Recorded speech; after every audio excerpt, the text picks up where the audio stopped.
चलो, हमने रदरफोर्ड का मॉडल हमें पता है क्या होता है। फिर पिछली क्लास में किसी बच्चे ने पूछा था अल्फा पार्टिकल का चार्ज क्या होता है, अल्फा पार्टिकल्स मींस क्या होता है। हम अल्फा पार्टिकल्स के बारे में पढ़ेंगे, मतलब क्या पढ़ रहे हैं। अल्फा पार्टिकल जो है बच्चे, अल्फा पार्टिकल का मास जो होता है वो हीलियम के बराबर। किसने पूछा था मुझसे? अल्फा पार्टिकल का जो मास होता है ना वो हीलियम के बराबर होता है, लेकिन इसके पास जो चार्ज होता है वो चार्ज होता है वो +2 चार्ज होता है अल्फा पार्टिकल के पास। ठीक मैम है। आपने हाइड्रोजन कहा था।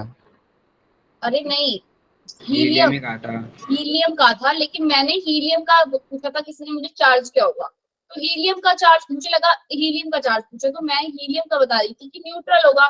2 इलेक्ट्रॉन होते हैं, 2 ही प्रोटॉन होते हैं भाई हीलियम पे। 2 प्रोटॉन 2 इलेक्ट्रॉन, क्योंकि हमें पता है हमारा जो एटम है वो क्या है, न्यूट्रल है।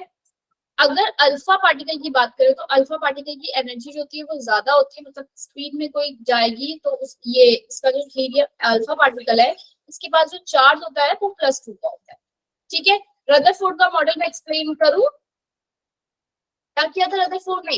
अब हमने मॉडल पढ़ने थे, हमने सारा देख लिया था, कैथोड रे एनोड रे की प्रॉपर्टीज हम देख चुके हैं, है ना भाई। ज्यादा क्वेश्चन इससे नहीं आते, लेकिन आपको एक बार पता होनी चाहिए चीजें। ठीक है भाई वंदना। जे जे थॉमसन के यस मॉडल में मैम। जे जे थॉमसन ने क्या कहा, जे जे थॉमसन ने कौन सा मॉडल दिया था? क्या नाम था भाई उसका, मैं फिर भूल गई। पडिंग पुडिंग क्या नाम था भाई, कौन बताएगा क्या नाम? Plum pudding. Plum pudding melon. में, हाँ। प्लम पुडिंग मेथड का उसने क्या कहा कि जो एटम है वो एक पूरा का पूरा प्रोटोन है, मतलब उसमें पूरे पॉजिटिव चार्ज है और इलेक्ट्रॉन उसके ऊपर इस तरीके से बसे हुए हैं। तो फिर भाई रदरफोर्ड बोले कि नहीं जी ऐसे कैसे हो सकता है। अगर अच्छा, रदरफोर्ड ने एक्सपेरिमेंट किया। रदरफोर्ड ने कहा कि अगर पूरा जो एटम है वो पॉजिटिव चार्ज है, मतलब पॉजिटिव चार्ज मतलब वो प्रोटोन होना, मतलब कि उसमें कोई वो है, मास है, प्रोटोन का मास ज्यादा था। तो हमने कहा कि भाई अगर ये पूरा का पूरा है तो मैं अगर एक पतली सी थिन शीट से अगर अल्फा पार्टिकल भेज रहा हूँ तो वो यहाँ पे रुक कर वापस आ जाने चाहिए। जबकि ऐसा नहीं हुआ, सारे के सारे क्या हो गए, पास हो गए, या फिर कुछ एंगल से क्या हुए, डिफ्लेक्ट हुए। तो उन्होंने कहा कि इस हमारा जो एटम है इसके अंदर जो है ज्यादा पार्ट क्या है वो खाली है। एक जहां से इलेक्ट्रॉन यहाँ से रेज वापस आई है ना, एग्जैक्ट वापस, वो आपका क्या है, न्यूक्लियस है, जो कि बहुत छोटा पार्ट है। तो रदरफोर्ड ने अपने एक्सपेरिमेंट से जो कंक्लूजन निकाला वो क्या था कि बहुत कम स्पेस में क्या है, प्रोटॉन प्रेजेंट है, न्यूक्लियस के अंदर प्रेजेंट है, जो कि बहुत कम है पूरे एटम के कंपेयर में। क्लियर है भाई? Most of the space in atom is empty, the volume of nucleus is negligible small as compare to the volume of atom, the number of electron in orbit equal to the number of positive charge. जितने आपके positive charge है उतने ही आपके negative charge भी है इसके अंदर। ठीक है। और जो इलेक्ट्रॉन है वो डिस्ट्रीब्यूट है empty space of the atom around the nucleus. Electron around the nucleus क्या है, डिस्ट्रीब्यूटेड है। ठीक है। तो उसके बाद रदरफोर्ड का मॉडल भी फेल हो गया। क्यों? क्योंकि रदरफोर्ड के मॉडल में क्या क्या ड्रॉबैक्स आ गई थी, कोई बताएगा? किसी को याद है drawback of Rutherford model? Jyoti, Nidhi, Prince? Ma'am हाँ। मैम उन्होंने बताया था कि इलेक्ट्रॉन्स चारों तरफ मूव करते रहते हैं हर टाइम, तो ऐसा हो ही नहीं सकता क्योंकि मूव करने के लिए उनको एनर्जी भी तो रिक्वायर्ड होगी ना। जो भी चार्ज बॉडी जो है वो अगर अगर इलेक्ट्रॉन रिवॉल्व कर रहे हैं न्यूक्लियस के अराउंड बच्चे, तो आपका ये एक्सपेरिमेंट पहले ही हो चुका था। किसने किया था कि भाई चार्ज, फिजिक्स में पढ़ा होगा, चार्ज बॉडी अगर, नाम याद नहीं होता मुझे, चार्ज इलेक्ट्रॉन अगर कोई मूव करेगा तो वो क्या करेगा, एनर्जी रेडिएट करेगा, एनर्जी निकलेगी, और एनर्जी निकलेगी तो इलेक्ट्रॉन क्या है, ड्रॉप डाउन हो जाएगा, तो एटम तो एग्जिस्ट ही नहीं करेगा। बात समझ में आई? चार्ज बॉडी जब मूव करती है तो वो क्या करती है, एनर्जी रेडिएट करती है। ये था। ठीक है। ठीक है और भाई। मैम एटम्स के पीछे बहुत स्पेस भी था। किसके पीछे? Atoms.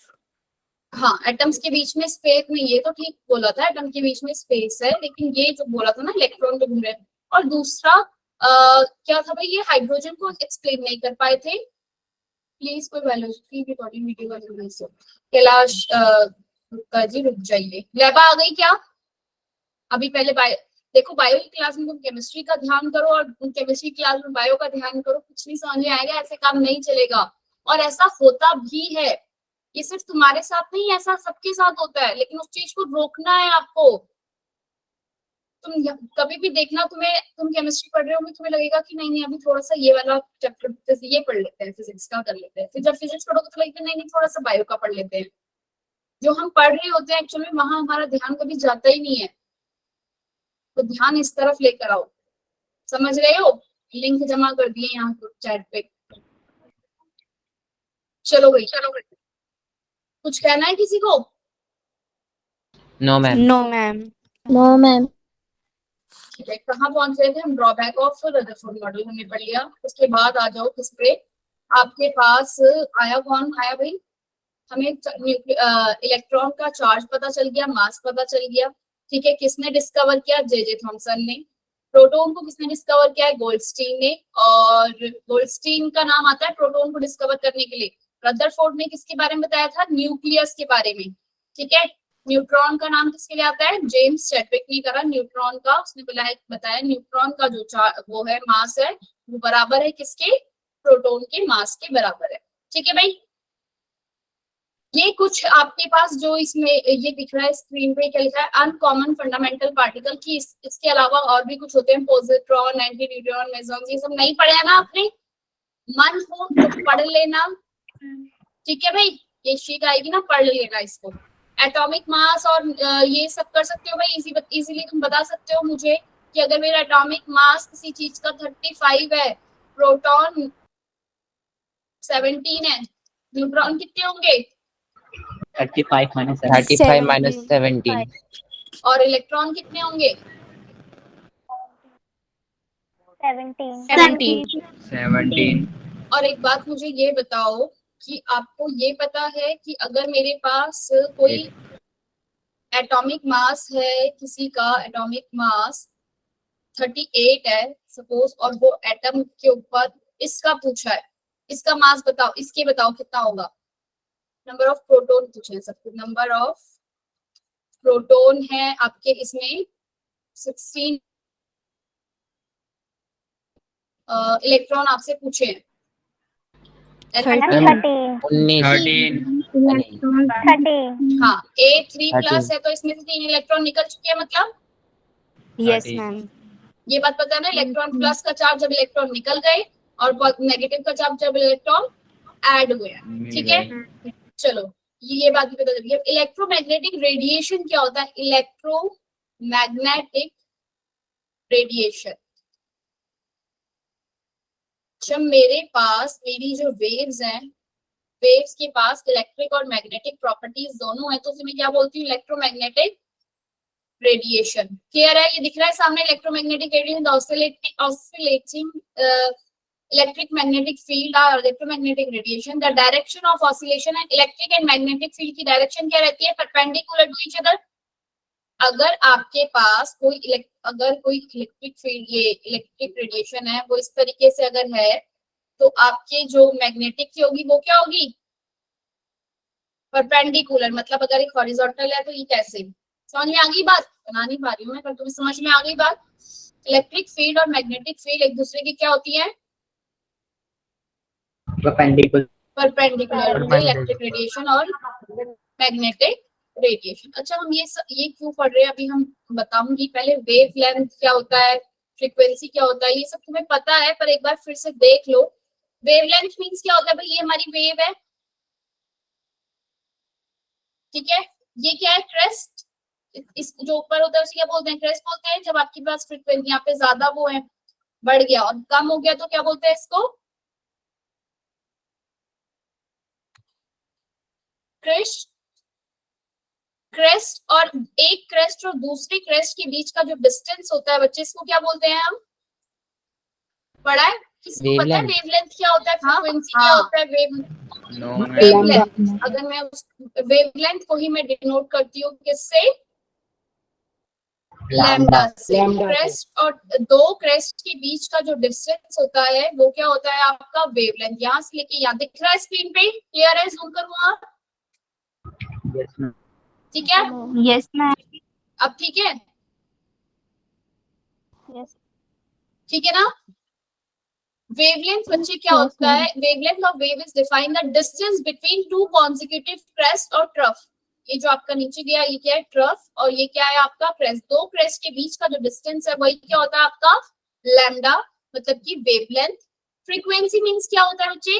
A wave is defined as the number of wave passing through in 1 second. 1 second के अंदर जितनी वेव ये पास हुई ना, ये क्या होती है आपकी 1 सेकंड के अंदर जितना हुआ, उसको क्या बोलते हैं हम? फ्रीक्वेंसी।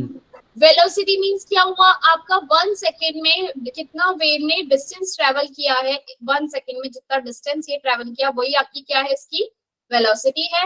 एम्पलीट्यूड मतलब ये यहाँ से यहाँ तक का जो डिस्टेंस है ना, ये the height of the crest and depth of the trough, ये यहाँ से यहाँ तक, ये क्या है आपकी एम्पलीट्यूड। ठीक है, एम्पलीट्यूड। वेव नंबर क्या होता है? Wave number 1 centimetre, the number of wave present in 1 centimetre length. 1 centimetre length के अंदर नंबर कितना है वेव्स के, मतलब कितने नंबर्स हैं, वो क्या है आपका? Wave number. वेव नंबर है। क्लियर हुई बात? 1 सेकंड में एक सेकंड में आपके पास कितनी वेव पास हुई, number of wave passing through a point in 1 second, that is frequency. 1 centimetre length में कितनी वेव आपकी गई है, कितनी वेव प्रेजेंट है, दैट इज वेव नंबर। अब इनका रिलेशन देख लो क्या होता है भाई। वेव नंबर आपका होता है 1/λ के बराबर, ये याद रखना है। 1/λ मतलब कि 1 सेंटीमीटर में आपकी कितनी वेव गई है, वो क्या बता रहा है आपको? वेव नंबर, जो कि रेसिप्रोकल है किसका? वेव लेंथ का। सी, अब किसने कुछ पूछा है क्या? C equal to lambda multiply by frequency होता है। C क्या है आपका यहाँ पे? वेलोसिटी ऑफ वेलोसिटी बता रहा है लेंथ की, और वेवलेंथ C मतलब जो होता है आपका लाइट की वेलोसिटी कितनी होती है? 3 × 10⁸ मीटर पर सेकेंड। अगर आपको क्वेश्चन में बच्चे लैम्डा गिवन है, फ्रीक्वेंसी गिवन है, आप वेलोसिटी बता सकते हो, या लैम्डा गिवन है फ्रीक्वेंसी, सपोज लैम्डा गिवन आपको 1 × 10⁻⁸ और मीटर, फ्रीक्वेंसी उसने आपसे पूछी है और उसने आपको सी आपको पता होता है, सी आपको याद रखना है, लाइट की जो वेलोसिटी होती है 3 × 10⁸ इक्वल टू निकाल सकते हो भाई 1 × 10⁻⁸ इंटू फ्रीक्वेंसी की वैल्यू। Yes ma'am. 3 कितनी आई? कितनी आ रही है मैम भाई? सी क्या डिनोट कर रहा है? सी आपका velocity of light. Velocity of light is, Priyanka कुछ पूछ रहे हो बच्चे? Yes ma'am. क्या? मैम वेव दोबारा समझा दो। वेवलेंथ, वेवलेंथ बच्चे दो आपकी वेव्स, अगर इनका ये क्रेस्ट है जो इन दोनों के बीच का जो डिस्टेंस है दैट इज वेवलेंथ। क्लियर? दो वेव्स के, दो वेव के अंदर जो दो क्रेस्ट आए हैं उनके बीच का जो डिस्टेंस है दैट इज वेवलेंथ। 1 सेकंड के अंदर जितनी आपकी वेव्स पास हुई हैं वो आपका क्या हो गया? फ्रीक्वेंसी। 1 सेंटीमीटर लेंथ के अंदर जितनी वेव के नंबर्स हैं वो वेव नंबर। क्लियर है? और इन दोनों बस ये रिलेशन याद रखना है आपको, इससे रिलेटेड क्वेश्चन कैसे आएंगे जरा ये देख लो।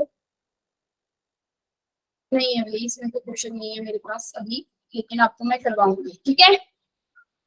Okay ma'am. वेव के बीच का जो ये अगर आपको लैम्डा गिवन है, सपोज आपको रेशो दे दिया दो जनों का कि एक लैम्डा ए है और एक लैम्डा बी दूसरी वेव है, इन दोनों के बीच का जो रेशो है वो 3:4 है, इनकी फ्रीक्वेंसी के बीच का रेशो बताओ। तो आपको पता है lambda is inversely proportional to frequency, है ना भाई? अभी देखा हमने C equal to lambda into frequency है, और अगर आप लैम्डा और फ्रीक्वेंसी का रिलेशन देखो एक दूसरे का क्या रेसिप्रोकल है।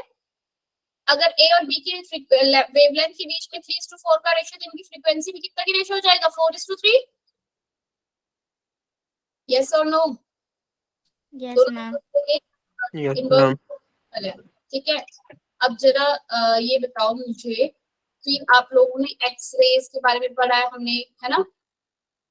और radio wave, microwave, infrared, visible, ultraviolet, इन सबका ऑर्डर आपको पता होना चाहिए।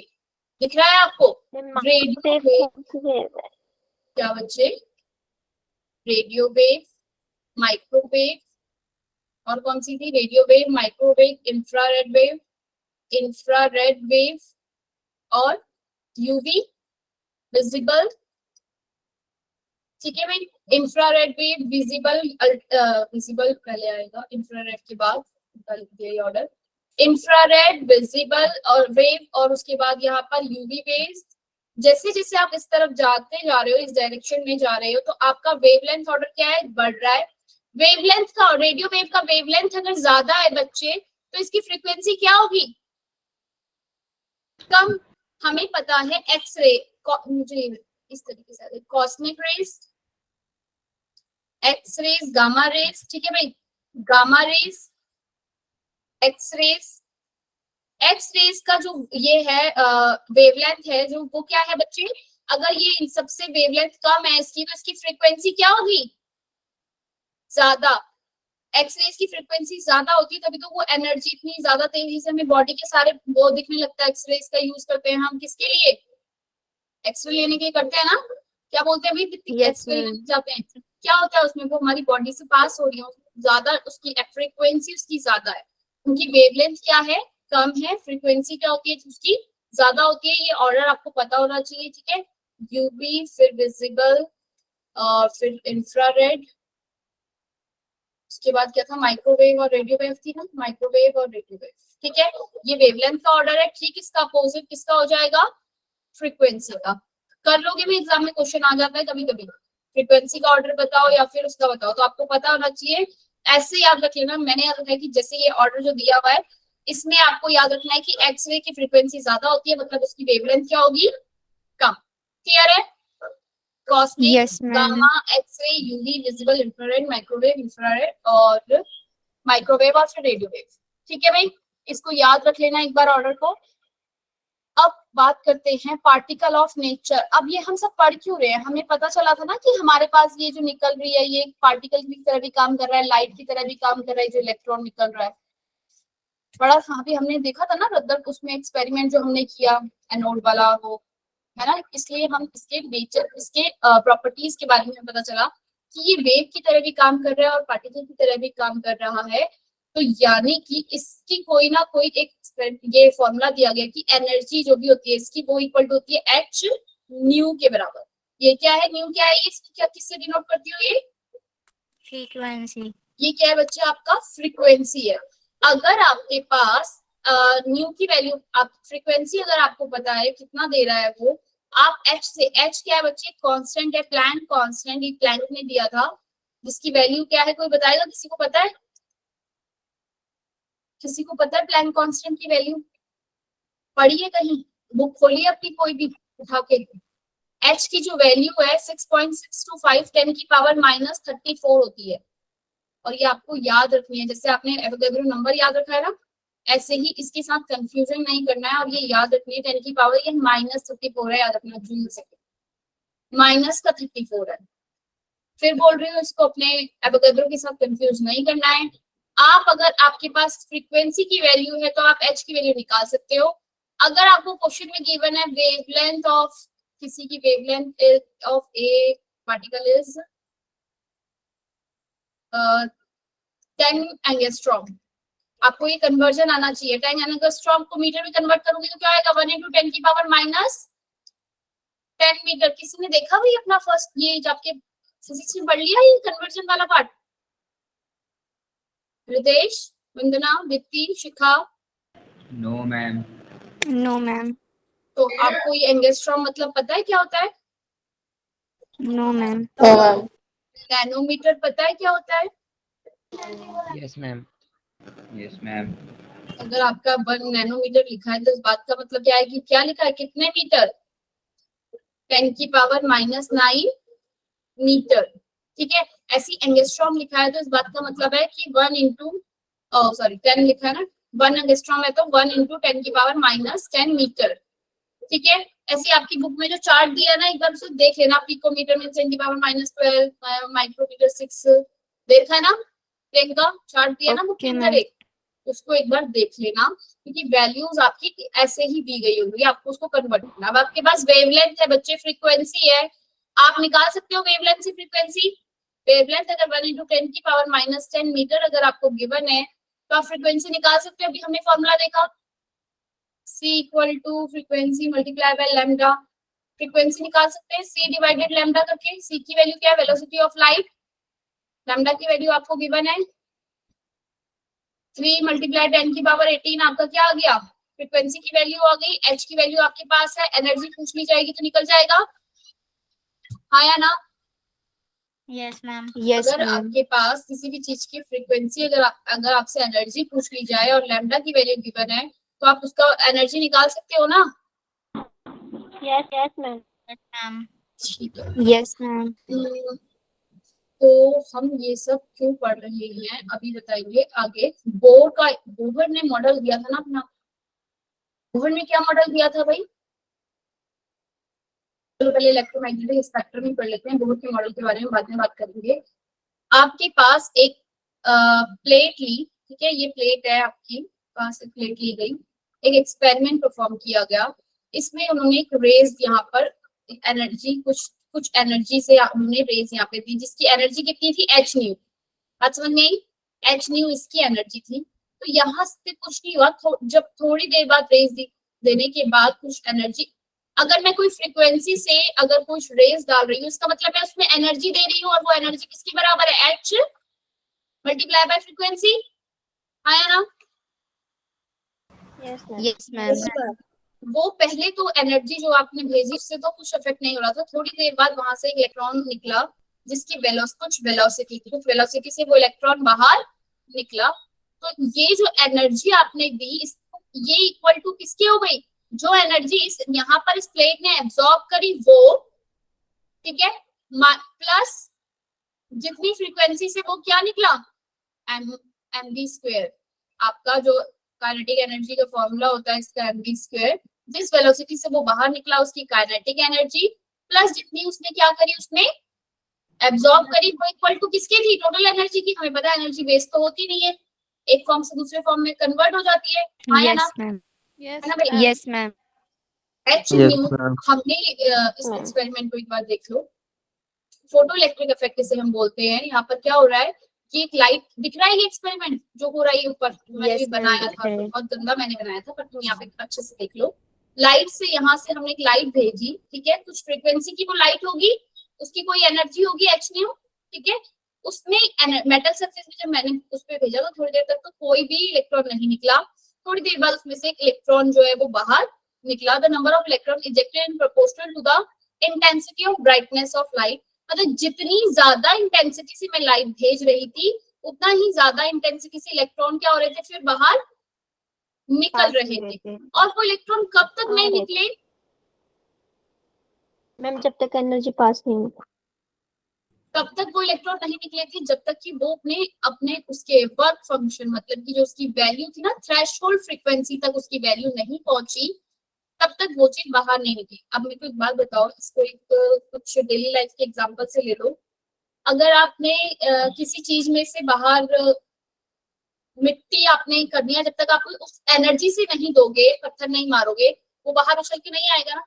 कुछ भी अगर चीज में अगर मार रहे हो पत्थर, मैम पानी में, पानी ले लो, चलो आपने कि पानी में अगर पत्थर डाला तो वो एकदम जंप कब करेगा, जब आप बहुत स्पीड में डालोगे तभी करेगा ना जंप। पहले आपने करा, यस मैम, अगर बहुत स्लोली डाला आपने तो नीचे रहा, नहीं रहा।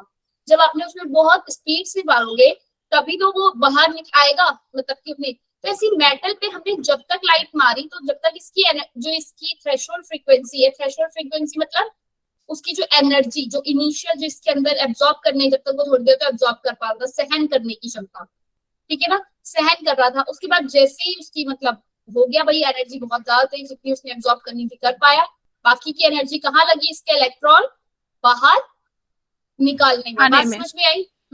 For each metal there is characteristic minimum frequency. हर एक मेटल के पास एक करेक्टर, मतलब एक मिनिमम फ्रीक्वेंसी होती है जहां जितना वो अपने आप को क्या कर सकता है, जहां पे वो फोटो इलेक्ट्रिक इफेक्ट ऑब्जर्व नहीं होगा।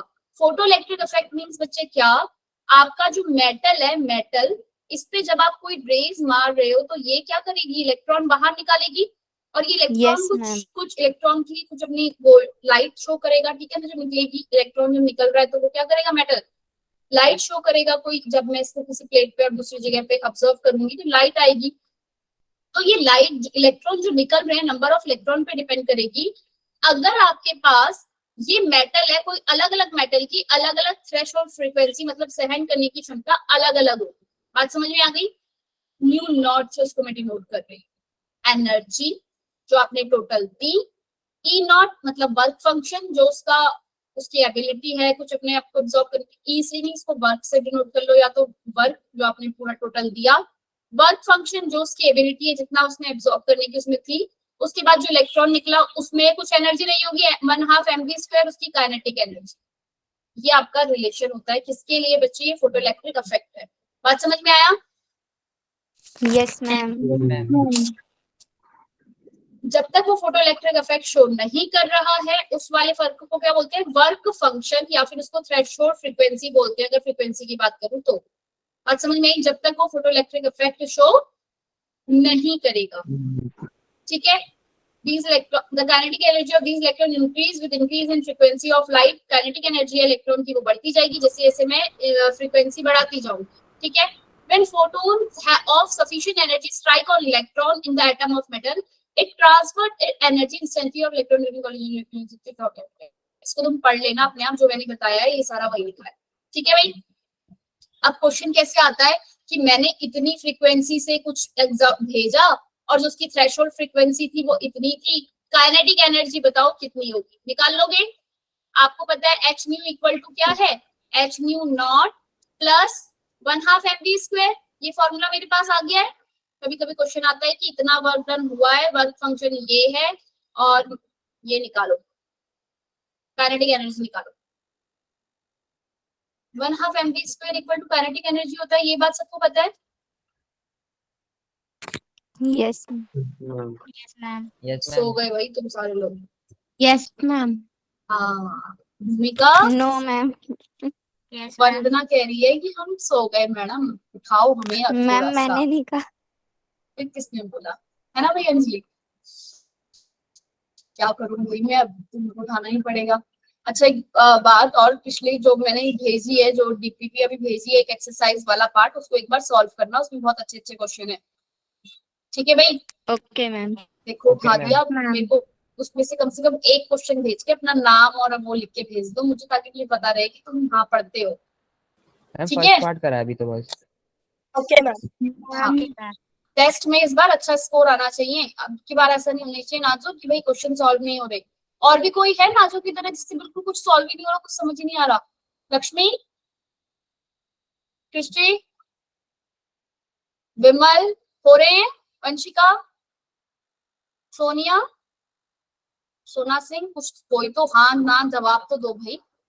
हो रहे थोड़े बहुत। रौनक क्या कह रही है? No ma'am. नहीं हो रहे? हो रहे?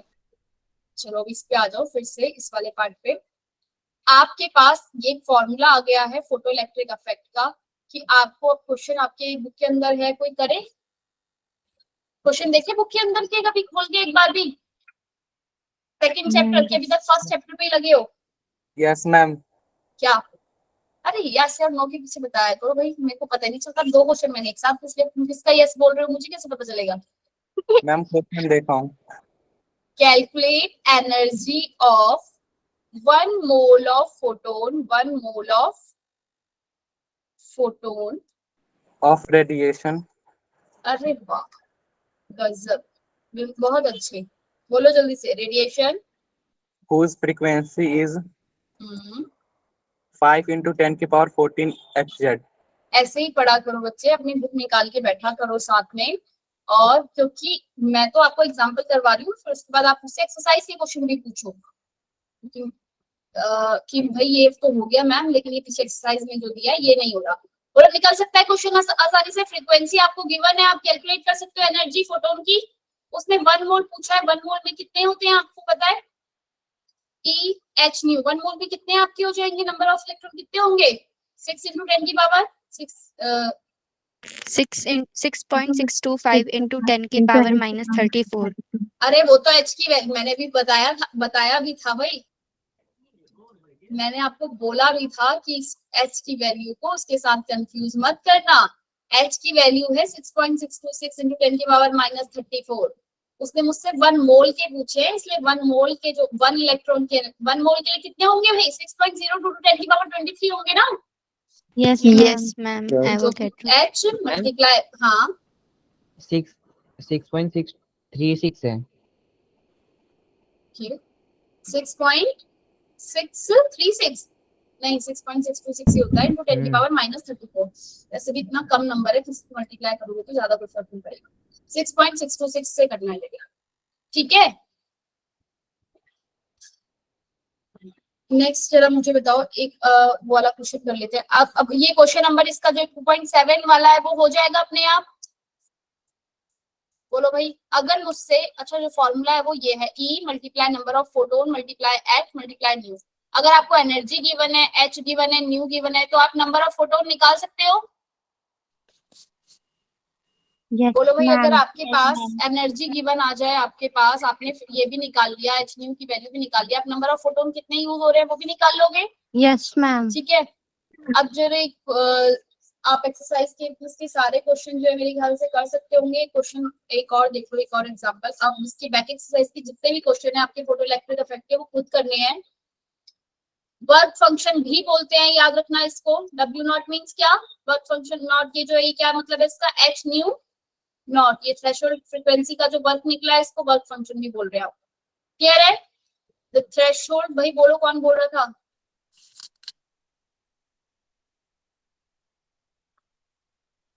नहीं बोल रहे अब, कोई है भाई बुक खोल के बैठा है जो। Yes ma'am. जल्दी फिर बोलो, शर्मा क्यों रहे हो। मैम W नॉट को और क्या बोलते हैं? वर्क फंक्शन, मैंने ये बोलने की बात नहीं Okay, करी। ma'am. क्वेश्चन रिपीट करो मेरा, बताओ मुझे क्या है। Calculate the kinetic energy of Energy of an electron emitted when radiation of frequency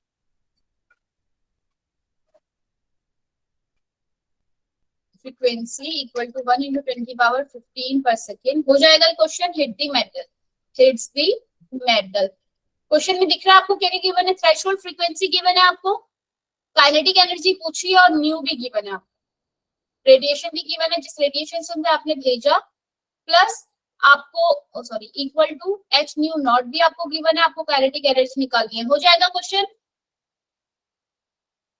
Yes, कोई ma'am. है जो कह रहा है कि नहीं होगा, मुझसे हैंड रेज करो एक बार। मुझे कुछ नहीं समझ में आया अब तक। अर्पिता क्या समझ नहीं आया। भूमिका, क्वेश्चन में आपको थ्रेशोल्ड फ्रीक्वेंसी गिवन है, न्यू नॉट दिस, ठीक है। क्वेश्चन में आपको कैलकुलेट द काइनेटिक एनर्जी निकालनी है when radiation of this energy is given. तो आपके पास फॉर्मूला है H nu equal to H nu naught plus 1/2 mv²। आया ना अर्पिता, ये फॉर्मूला समझ में आया। दीक्षा, रितेश, अब क्वेश्चन में न्यू भी गिवन है, ये भी गिवन है, इसको थ्रेशोल्ड फ्रीक्वेंसी बोलते हैं, न्यू नॉट को थ्रेशोल्ड फ्रीक्वेंसी। आपकी थ्रेशोल्ड फ्रीक्वेंसी भी गिवन है और न्यू भी गिवन है। बोलो निकाल सकते हो। H की वैल्यू आपको पता है, -34 मल्टीप्लाई न्यू की वैल्यू पुट करो, न्यू नॉट की पुट करो, माइनस कर दो इन दोनों को आपस में, ये निकल के आ जाएगी काइनेटिक एनर्जी। बोलो भाई होगा नहीं होगा। हो जाएगा मैम। रितेश बताएगा। रितेश, रितेश मैम। हो जाएगा। Yes ma'am. रौनक, करता हूँ। हैंड रेज क्यों किया है फिर। भूमिका, नहीं Yes, समझ में ma'am. आया अभी भी, नहीं समझ में आया अभी भी। क्या अब आ गया। आ गया। चलो बच्चे, अब मेरे पास कोई भी जो भी हम हाइड्रोजन स्पेक्ट्रम को समझते हैं, एक्सपेरिमेंट किया गया, हमें पता है बोर ने क्या कहा था भाई। बोर ने क्या कहा है कि इलेक्ट्रॉन जो है वो अपने फिक्स ऑर्बिट में घूमते हैं, ये न्यूक्लियस है, और इलेक्ट्रॉन जो है फिक्स ऑर्बिट में जब घूमता है तो वो ना तो एनर्जी रेडिएट करेगा ना एब्सॉर्ब करेगा। रेडिएशन मतलब क्या, एब्सॉर्प्शन मतलब क्या।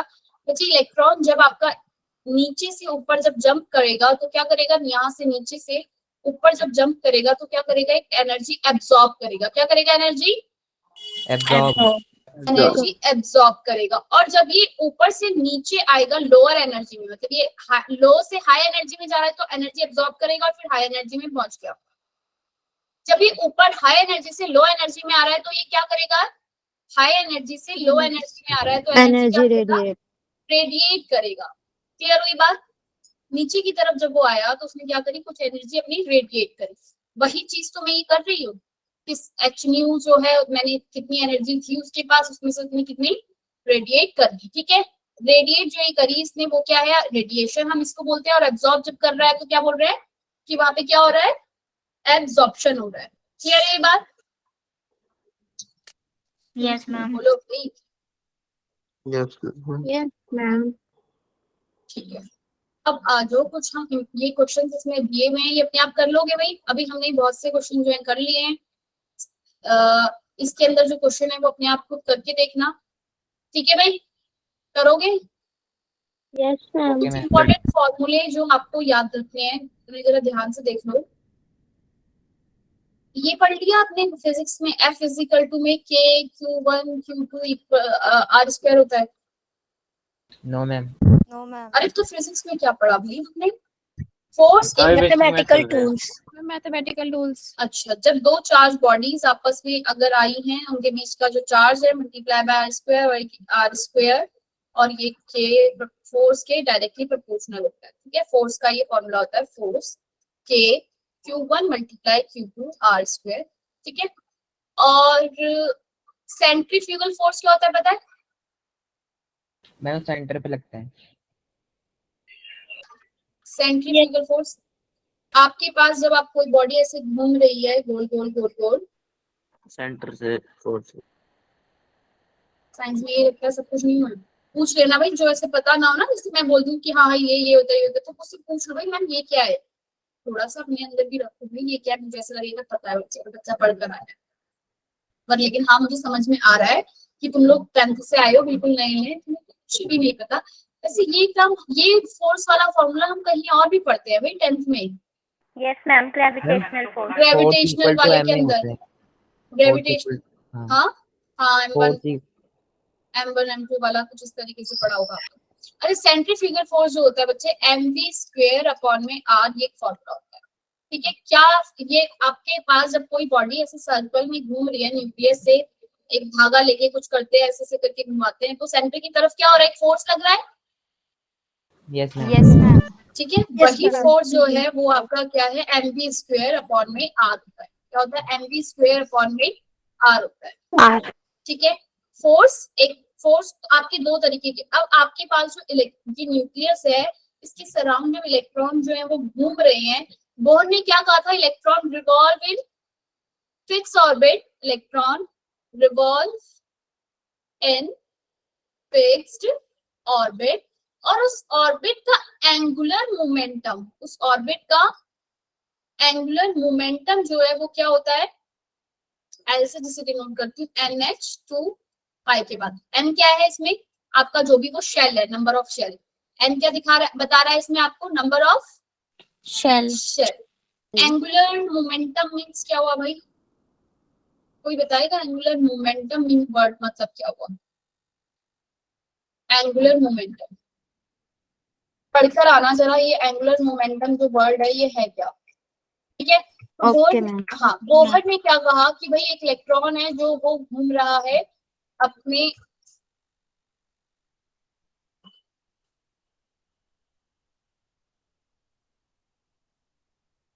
फिक्स ऑर्बिट में, जो इलेक्ट्रॉन है वो घूम रहा है, तो इसमें एक तो फोर्स है, एक फोर्स लग रहा है क्या, जो चार्ज, ये फोर्स लगा रहा है, ये पॉजिटिव चार्ज है, ये इलेक्ट्रॉन का नेगेटिव चार्ज है, तो एक फोर्स तो इसमें लग रहा है Q1 मल्टीप्लाई Q2 अपॉन में R वाला, R स्क्वायर वाला। ठीक है, ये फोर्स लग रहा है।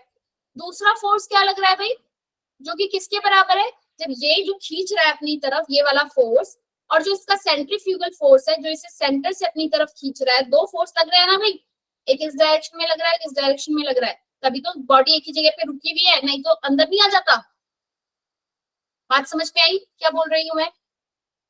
Yes, ma'am.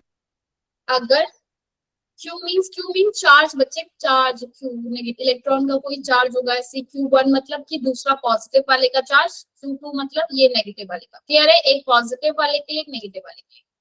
आपके पास अगर कोई बॉडी जो है, अगर वो सर्कुलर मोशन में अगर वो जा रही है, तो एक फोर्स से वो अंदर की तरफ है जो खींच रहा है, दूसरा वो अपनी तरफ इधर से खींच रहा है। बात समझ में आई? तभी जो है वो ऐसे गोल गोल गोल गोल जो है सर्कुलर मोशन में जो है बॉडी को घूम रही है। ठीक है भाई, समझ में आ गई इतनी बात? दीप्ति क्लियर हुआ? मुस्कान, मोहित, Yes, ma'am. Manish, Lakshmi? Yes, ma'am. दो फोर्स आपके लग रहे हैं, वो दोनों एक दूसरे के इक्वल है, तभी जो है वो बॉडी क्या है, रुकी हुई है, mv स्क्वायर r। ठीक है, ये दोनों फोर्स, ठीक है, ये दोनों फोर्स जो है आपस में क्या है, एक दूसरे के इक्वल होते हैं। सेंट्रीफ्यूगल फोर्स हो गया, और आपका कौन सा फोर्स हो गया, ये जो क्यू वाला लग रहा है। ठीक है, बोहर टेस्ट से हमने क्या निकाला भाई, और आपको पता है पोस्टुलेट में mvr इक्वल टू nh2 होता है, बोहर ने बोला। मुझे इसमें टर्म वैल्यू किसकी निकालनी है, पता नहीं किसके लिए कर रही हूँ ये सब, कि मुझे ना इसमें चाहिए कि मैं r की वैल्यू फाइंड आउट कर लूं, रेडियस, जिसे मैं बोलती हूँ बोहर रेडियस, कि वो रेडियस कितना है, जिस ये न्यूक्लियस है, न्यूक्लियस के यहाँ साइड तक, यहाँ से यहाँ तक का जो डिस्टेंस है, रेडियस वो कितना है, मुझे वो कैलकुलेट करना है। उस वो कैलकुलेट करने के लिए mvr nh2 एक रिलेशन तो मेरे पास ये है, और एक रिलेशन मेरे पास ये आया k q1 q2 r square upon में mv स्क्वायर r। इससे मैं v की वैल्यू निकाल दूंगी, जरा v की वैल्यू कितनी आ रही है फटाफट से बताना, k q1 q2 अपॉन में m r, यही आई भाई, किसने किया सॉल्व, m r आ रहा है, v स्क्वायर। बोलो भाई v की वैल्यू फाइंड आउट करिए, आई, Yes, ma'am. मैंने कैसे फाइंड आउट करी है ये समझ में आया, v स्क्वायर की वैल्यू मैंने कैसे फाइंड आउट करा है, अरे मैम एक बार रिपीट कर। आपने जो v स्क्वायर की वैल्यू को निकाला, उसको आप क्या करोगे, जो आपके पास ये वाला फॉर्मूला है ना mv स्क्वायर r वाला, v की वैल्यू इससे फाइंड आउट करो, क्या आई भाई, एक मिनट शुरू से करते हैं, फिर से बताते हैं। mvr आपका क्या है, इक्वल टू n, सॉरी क्या था भाई, एंगुलर मोमेंटम मींस क्या, nh2 nh2, ये बात नहीं बताई मैंने तुम्हें, एंगुलर मोमेंटम मतलब mvr होता है, बात समझ में आई। एंगुलर मोमेंटम मतलब उसने क्या बोला, एंगुलर मोमेंटम मतलब, एंगुलर मोमेंटम जो आप पढ़ोगे अभी, एंगुलर मोमेंटम जो है वो कैसे फाइंड आउट करते हैं, एक बार होता क्या है ये तुम्हें पढ़कर आना है। मोमेंटम मींस क्या होता है पता है, हमने अपना फिजिक्स में पढ़ा, उसमें पढ़ा होगा फिजिक्स में 10th क्लास में। मोमेंटम मींस क्या, mv, पोजीशन किसी चीज की, मास के साथ वेलोसिटी मल्टीप्लाई करते हैं, मोमेंटम निकलता है मेरा। ठीक है, इसकी जो एक्चुअल मीनिंग है मोमेंटम का वो देखकर आना, मोमेंटम। और एंगुलर मोमेंटम मींस क्या हो गया, जब कोई बॉडी सर्कुलर में घूम रही है तो वो जो किस, उसका जो वेलोसिटी है किस वेलोसिटी से घूम रही है, m मल्टीप्लाई v r, आपका इसका फॉर्मूला होता है एंगुलर मोमेंटम का। तो एंगुलर मोमेंटम इक्वल है nh2 के, ये किसने कहा, आपका बोहर ने आपको बोला कि एंगुलर मोमेंटम जो होता है वो इक्वल टू होता है nh2 के, जिस ऑर्बिट में जो है वो इलेक्ट्रॉन जो है रिवॉल्व कर रहा है। मैंने एक ही बात को बहुत बार रिपीट कर दिया शायद, है ना वंदना, ये समझ में आ गया, angular momentum equal to nh2 होता है कि ये आपको बोहर ने बोला कि जिस ऑर्बिट में मोमेंटम, हाँ momentum is equal to mv, और जो एंगुलर मोमेंटम होता है उसमें r एक टर्म और जोड़ दो क्योंकि वो सर्कुलर घूम रहा है ऑब्जेक्ट। ठीक है, मोमेंटम आपने पढ़ा होगा भाई 10th क्लास में, क्या होता है एक बार उसकी डेफिनेशन जो होती है वो मास मल्टीप्लाई बाय वेलोसिटी, पता है ना। तो बोहर ने ये, बोहर का जो फर्स्ट पोस्टुलेट था वो था कि इलेक्ट्रॉन जो है फिक्स ऑर्बिट में घूम रहा है, और उस फिक्स ऑर्बिट का जो मोमेंटम है, ये जो मोमेंटम है mvr, एंगुलर मोमेंटम, क्योंकि वो सर्कुलर में घूम रहा है, वो इक्वल टू, वो एक फिक्स्ड है nh2 क्योंकि वो एक फिक्स ऑर्बिट में घूम रहा है। इलेक्ट्रॉन क्या है, एक फिक्स ऑर्बिट में घूम रहा है, यही बात बोली थी। ये अगर वो फर्स्ट ऑर्बिट में घूम रहा है तो उसका मोमेंटम 1h2 हो जाएगा। अगर वो इधर सेकंड वाले शेल में घूम रहा है इलेक्ट्रॉन, यहाँ सेकंड वाले शेल में, तो उसका मोमेंटम 2h2 हो जाएगा। बात समझ में आई क्या कह रही हूँ, n मतलब कि नंबर ऑफ शेल जो है वो कौन सी है, उस शेल में घूम रहा है, तो nh2 इसलिए है। इससे मैंने वेलोसिटी की वैल्यू फाइंड आउट करी, nh अपॉन में 2 m, कुछ रह गया क्या, r।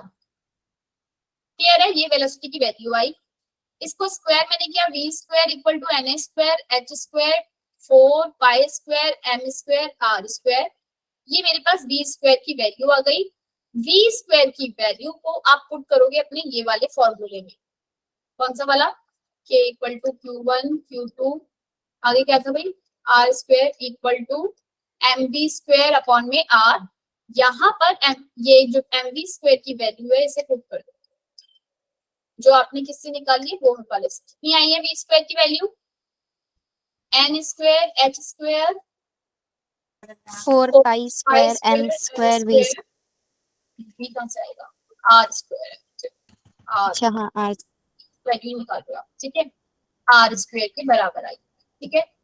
आपने जब इस पूरे को सॉल्व किया या इन सब की वैल्यू आप पुट करोगे Q1 की, Q2 की, Q1 क्या है, Q2 क्या आपका चार्ज है, ठीक है।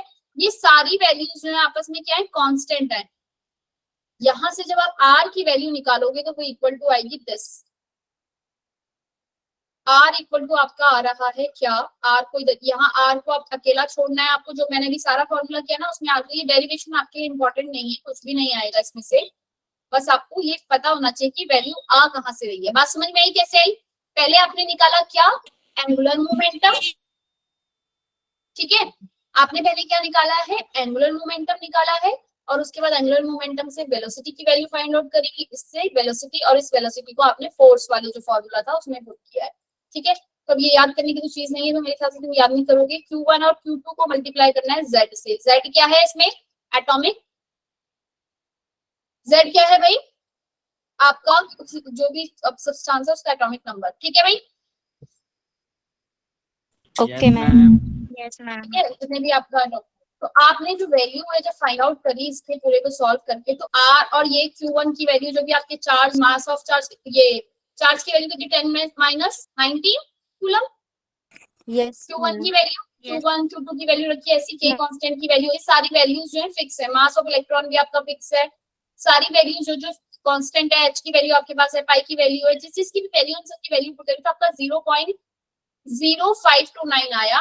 जो बच गया वो क्या था आपके पास, n और क्या था, n और जो है z वो आपके पास बच गया, ठीक है, जिसकी आपको वैल्यू पता नहीं थी, n स्क्वायर अपॉन में z स्क्वायर, z स्क्वायर है नहीं z, सॉरी z है ना, z है, ये नीचे चला जाएगा z, r इधर से 3 r यहाँ पर आ रहे हैं, एक r ऊपर चला जाएगा, बाकी का सब कट जाएगा। आप इसे सॉल्व करके देख लोगे क्या अपने आप, कर लोगे ना, आता है ना, x की वैल्यू कैसे फाइंड आउट करते हैं, एक r को अकेला छोड़ना है इस साइड, बाकी सबको उधर एक तरफ ले जाओ, ऊपर ले गए, Yes, जो ma'am. नीचे वाले थे उनको नीचे ले गए, और फिर काट दी, जो कट रहे उन्हें काट दिया, जो नहीं कट रहे उन्हें रखा। आप देखोगे कि जो सारी कांस्टेंट वैल्यू है, Q1 H की वैल्यू, पाई, इन सबको रख के जो वैल्यू आई वो थी 0.0529, बचा क्या, n स्क्वायर ऊपर और z, n स्क्वायर क्या है, नंबर ऑफ शेल, z क्या है आपका एटॉमिक नंबर एटॉमिक नंबर, ये आपका निकल कर आ गया क्या, आपके पास r की वैल्यू निकल कर आ गई। अब क्वेश्चन है, calculate the radius ratio second orbit of helium plus, helium पेन दिख रहा है ठीक से, हीलियम प्लस की वैल्यू आपने निकालनी है। हीलियम प्लस मींस बच्चे क्या, इसके पास इलेक्ट्रॉन की सेकंड ऑर्बिट का निकालना है, यानी कि n की वैल्यू कितनी हो जाएगी इसके लिए, 2.0529 0.529 एंगस्ट्रॉम में वैल्यू आ रही है, एंगस्ट्रॉम का भी बताया था ना, मीटर में कन्वर्ट करेंगे तो क्या हो जाएगा, 10 Yes, ma'am. -10 हो जाता है, ठीक है, तो ये आपकी वैल्यू आई।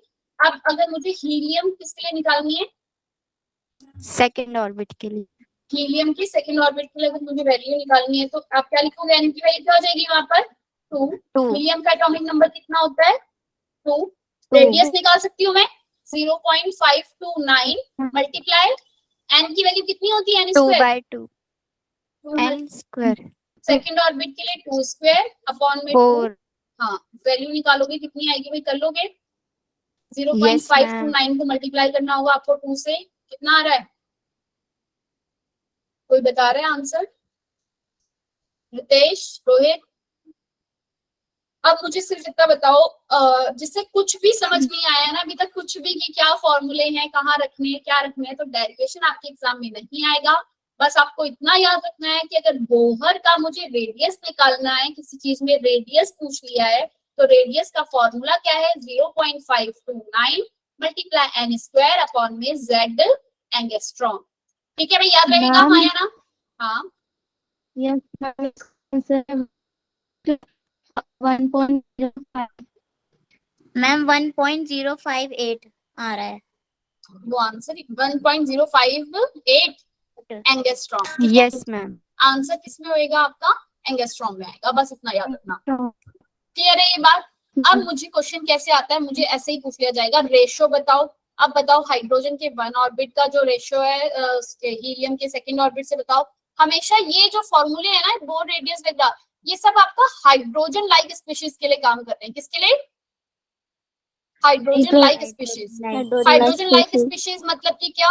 एक जिसके पास सिर्फ एक प्रोटॉन हो. हीलियम में अगर आपने ये प्लस लिखा है तो यानी कि इसके पास प्रोटॉन का नंबर कितना हो गया? 1. सॉरी, प्रोटॉन का नहीं, Yes, ma'am. इलेक्ट्रॉन. इलेक्ट्रॉन जो हाइड्रोजन लाइक Ma'am, स्पीशीज मतलब, electron. हाँ, इलेक्ट्रॉन जो है कितना हो गया इसका? 1 हो गया. ऐसे लिथियम 1. 2 प्लस लिखा है तो कितना हो गया? 1. 1 ही होगा ना भाई. 1 कैसे? Ma'am 1 होगा. लिथियम के भाई 3 होते हैं, Yes, 3 ma'am. इलेक्ट्रॉन. 2 तो निकल गए तो कितना बचा? 1. ठीक है, लिथियम 2 प्लस. ऐसी बेरिलियम का 3 प्लस, 1 इलेक्ट्रॉन. तो ज्यादातर आप देखोगे कि इस तरीके की स्पीशीज ही रहेगी. Z की वैल्यू आपको पता होनी चाहिए. n स्क्वायर मतलब उसका कौन सा ऑर्बिट पूछा है वो लगाओ और वैल्यू फाइंड आउट कर सकते हैं हम किसकी? रेडियस की. ठीक है, इसी तरीके से हमने किसकी निकाली? इसके वेलोसिटी की भी निकाली. और इस तरीके से हम क्या निकालते हैं? एनर्जी भी निकालते हैं. एनर्जी किसकी? अगर मुझे किसी ऑर्बिट के अपनी एनर्जी पता करनी है तो उसकी एनर्जी के लिए जो वैल्यू होती है बच्चे, वो क्या होती है आपकी? वेलोसिटी आपका होता है डायरेक्ट, वेलोसिटी की वैल्यू होती है डायरेक्टली प्रोपोर्शनल z और इनवर्सली प्रोपोर्शनल टू n के. ठीक है, ये रिलेशन जो है हम कल की क्लास में बताऊंगी. आप अपने आप एक बार करना इसको खुद से. वेलोसिटी जो होती है 2.18 इंटू 10 की पावर 6 आ रहा है जो आप सॉल्व कर रहे हो. जैसे आपका वहां पर कितना आ रहा था? 0.529 आ रहा था ना वहां पे. Yes, ma'am. तो यहाँ पर जो वेलोसिटी की वैल्यू है वो आएगी आपके पास 2.18 इंटू 10 की Into पावर 10 की पावर 6 z अपॉन में n मीटर पर सेकंड है. बस ये याद रखना. ठीक है, ये वेलोसिटी की है. कोई कुछ बोल रहा है? ऐसे ही एनर्जी की वैल्यू जो है वो आएगी. माइक ऑफ कर दो भाई, जो नहीं कुछ बोल रहे हो तो मेरे से नहीं बात कर रहे हो तो भाई अपने घर वालों की बातें क्यों सुना रहे हो मेरे को? 2.18 माइनस का इंटू 10 की power minus 18 z square upon में n स्क्वायर आपके लिए वैल्यू आएगी किसकी? ये एनर्जी के लिए. इन दोनों को हम कल देखेंगे कैसे निकालते हैं. किसी भी ऑर्बिट की अगर मुझे एनर्जी निकालनी है, z की वैल्यू रखी, n की वैल्यू रखी, फॉर्मूले में रखी, एनर्जी निकल जाएगी. क्लियर है? Okay, ma'am. देखो मैं कोशिश करूंगी, मैं जहां तक सोच रही हूँ कि मैं आपको इसकी डेरिवेशन ना करवाऊं क्योंकि वो तो काम की है नहीं कैसे आया करके. अभी मैंने बता दिया कि कैसे निकालना है. वो आप इसको एक बार रीड करना यहाँ तक कि आपके पास ये नोट्स आ जाएंगे. प्रियंका कह रही है कुछ समझ नहीं आया. No, ma'am. ऐसे तो वंदना को भी समझ नहीं आया? No, ma'am. मेरे को आ गया. आ गया है?